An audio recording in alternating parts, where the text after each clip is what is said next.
all the ulama have said that one is allowed to cut their hair. Well,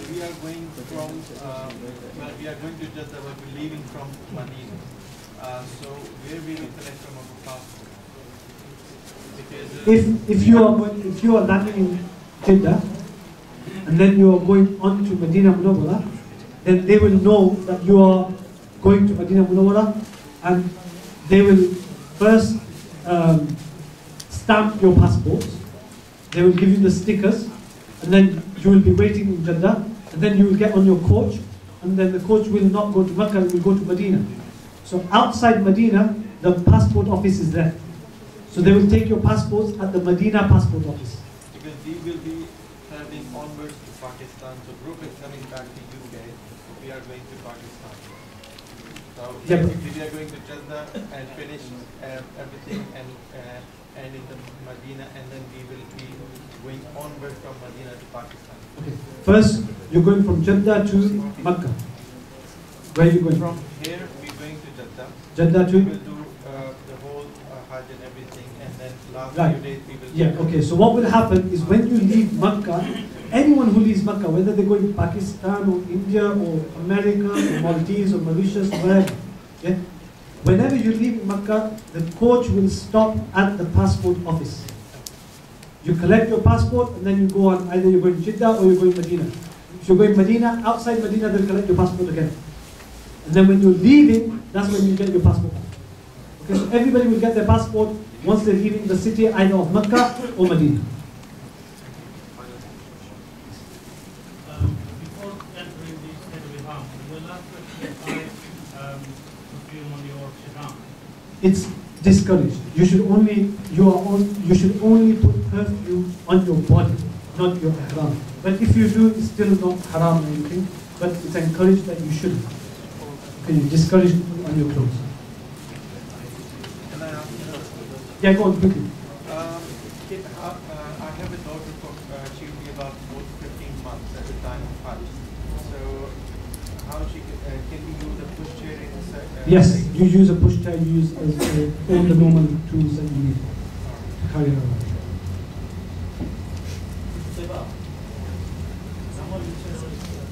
Only 3 rounds, all 7.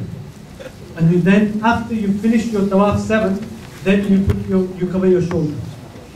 For sa'i, there's no istiba. Sa'i is you cover your shoulder. Okay? Istiba all 7, ramal 3. Okay, we're going to move on to the Hajj part.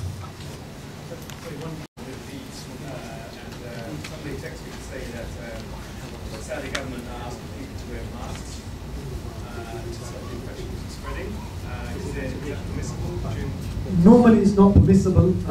We'll have to see what the ulama say when we get there. So ask your local scholars there at the time. Yeah, so anyone who's going, you're not allowed to wear anything that covers the face or touches the face. It shouldn't touch the face. The masks touch the face, so normally they won't be allowed. But because of the virus, if the ulama say that you are allowed to do it, ask your local ulama who are in your group. Okay? Okay, we're going to go on to Hajj. Got about half an hour left. So, when it's the 7th of Zulhijjah, 8th of Zulhijjah is the first day of Hajj. 8th of Zulhijjah is the first day of Hajj. So, the day before, your group will tell you what time you are going to leave. Or they might tell you 2 days before. Okay? So they will tell you what time they're going to leave. Usually they leave on the night before the 8th. So 7th Dhul Hijjah, during the night, 12 o'clock midnight, or 2 o'clock in the morning, 3 o'clock in the morning, the coaches start leaving. So they will say, make sure you are in Ihram, make sure you are in Ihram, and ready to leave after Isha. So what you need to do is all what we've said about Umrah, in terms of preparing for Ihram, you start doing. If you are doing Qiran, you are already in Ihram.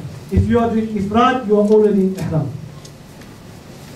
If you are doing Tamattu, then you will cut your nails, you will trim your moustache, you will remove hair, you will have a bath, you will have a proper bath, then you will wear your Ihram clothes. Once you've worn your ihram clothes, then you will read your 2 rakat salah. It depends where you are. If you are in Makkah, it's better to go and do it in Masjid al-Haram.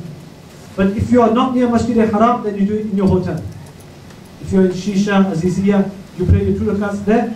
And then after you've read your 2 rakats, you do the same as you did before for Umrah. What will you do? You make your intention. Oh Allah, I am performing Hajj only for you. Make it easy for me and accept it from me. And labbaik Allahumma labbaik. Once you've made your intention and labbaik, you are now in ihram. So on the night of the 7th, most probably you will make your intention of ihram. One masla that you need to understand. There is a sa'i that needs to be performed for Hajj. A sa'i that needs to be performed for Hajj. Normally this will be done after your tawaf on the 10th of Zulhijjah. Normally it will be done on the 10th of Zulhijjah after you've done the main tawaf. 3 days later in Hajj. But some people want to do the sa'i earlier. And you are allowed to bring the sa'i early. So if you are in Qiran and you want to do the sa'i early, you do a tawaf before and you go and do the sa'i and you make the intention that this is sa'i of Hajj. You can do it. Similarly, if you are doing tamattu and on the 7th or the 6th you feel that I want to do sa'i early, so you come into ihram, you make your intention, and then you go and do a tawaf and you go and do the sa'i of Hajj. That is allowed. To bring forward the sa'i is allowed. It's better to do it in order, and the order is you do it later on the 10th or 11th of Zulhijjah. But if somebody feels like doing the sa'i before, you can't do sa'i on its own. You have to do a tawaf before. And you should be in the ihram of Hajj. 2 things. Get into the ihram of Hajj, do the tawaf, and then go and do the sa'i of Hajj. Then you will be going for Mina and whatever. So that's if you bring the sa'i forward. People do this so that when they come to the tawaf on the 10th of Zulhijjah or the 11th, then they only have to do tawaf and they don't have to do the sa'i. Makes it easy. But it's not necessary, it's just one thing that some people do. Okay, so that's where Masjid al-Haram is. Mina is over here. It's about 45 minutes walk to Jamarat, or 1 hour walk to Jamarat. And then European camp is over here. This European camp here is about 45 minutes to 1 hour's walk from Jamarat itself. So Jamarat is here. So from Makkah, it's about 2.5 hours walk to where the European camp is. 2 to 2.5 hours walk, if you go the right way. If you go the wrong way, then it will be 5 hours. Or 10 hours, it depends how much you get lost. Yeah?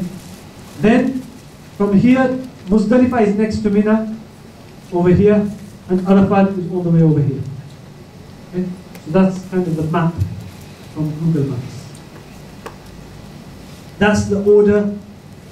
So you will start from Makkah, you will go to Mina number 1, then after spending 1 day, the 8th of Zulhijjah, you will go to Arafat, then you will go to Muzdalifah, then you will go back to Mina, do the Jamarat, and then you will go to Makkah, and then you will come back to Mina and spend. So that's the kind of stages of Hajj, but I'm going to explain that in detail. Makkah to Mina, the distances, you'll get the slide so you know the distances if you're thinking of walking. Makkah to Mina is about 5 miles, but like I said, it will take about 2.5 hours to the European camp. And then Mina to Arafat, which is the 2nd day, takes about 9 miles, which could take again 2 hours. And then Arafat to Muzdalifah is not too, it's about 5 miles, it's about 7 miles. And then Muzdalifah to Mina is very easy, it's only 1.8 miles.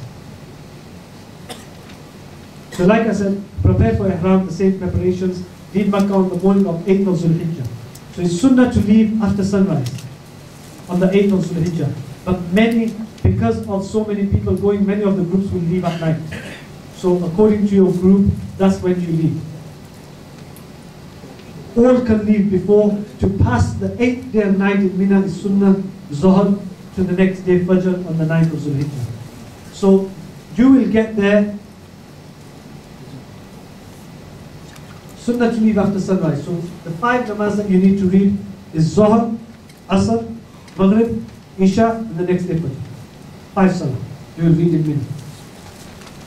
8th, and then the 9th of Zulhijjah, the Fajr.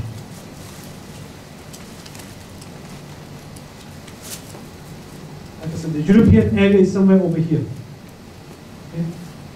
Not over here, it's somewhere here.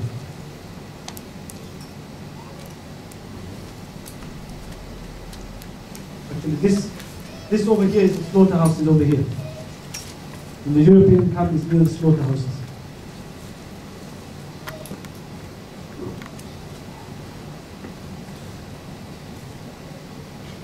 When you get to Mina, then some people will be reading the full salah, some people will be reading, because majority of your salah in Masjid al-Haram will be praying behind the Imam, so you follow the Imam.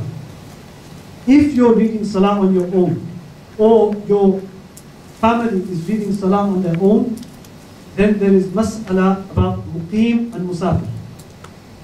What is muqim and what is musafir? A muqim is a person who stays in one place for more than 15 days.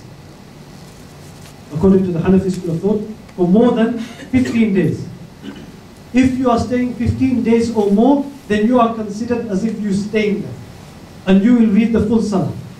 So the wife who is reading alone in the hotel, she will also read the full salah. If you're not staying in one place more than 15 days, so you are staying in Medina for 5 days, and then 5 days in Makkah, and then you're moving to Mina, then you are a musafir. You are not a muqim. And if you are musafir, and you are not praying behind an imam who is a muqim, then you will only read half of the salah. So Fajr you will read 2, not 1. Fajr you will read 2. Zohar you will read 2. Asr you will read 2. Maghrib 1.5. 3. Maghrib 3. And Isha 2. Plus the 3 witr. Okay? So if you are not a muqim, if you are not staying in one place more than 15 days, which majority of the people will not be staying more than 15 days in one place, then you are a musafir. Then you follow the imam, behind the imam. If the imam is a musafir, then you will be musafir. If the imam is muqim, then you will be muqim. Okay? If the imam is reading 4, then you will read 4. If the imam is reading 2, you will also be reading 2 because you are a musafir as well. If the imam is reading the prayer, he needs to remember if there is a musafir or muqim. Okay, that's the most important. Because if the imam is going to get it wrong, everybody's wrong. The imam has to get it right.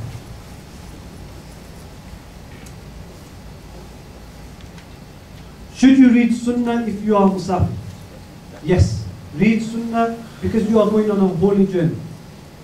Yeah? It's a very important journey. Read as many salah as you can. You know, it's not about taking a holiday just because I'm musafir, I'm only going to read the first. No. Read as much as you can because it's very important that you make the most of your time. And I'm going to mention the Qurbani Masala later on. There's a mosque which is very, the Masjid al-Khayf is the mosque in Mina, which is one of the mosques, which is the most important mosque, but it's very difficult to get there. It's not near the European camp, so you shouldn't go there, try to go there because it's very far from the European camp. So what should you do on the 8th of Zulhijjah? What should you do? So on the 8th of Zulhijjah, again, you are now in Ihram, so constant talbiyah. Lots of talbiyah, recite Quran, tasbih, dhikr, and durud. One important tip that I want you to write down.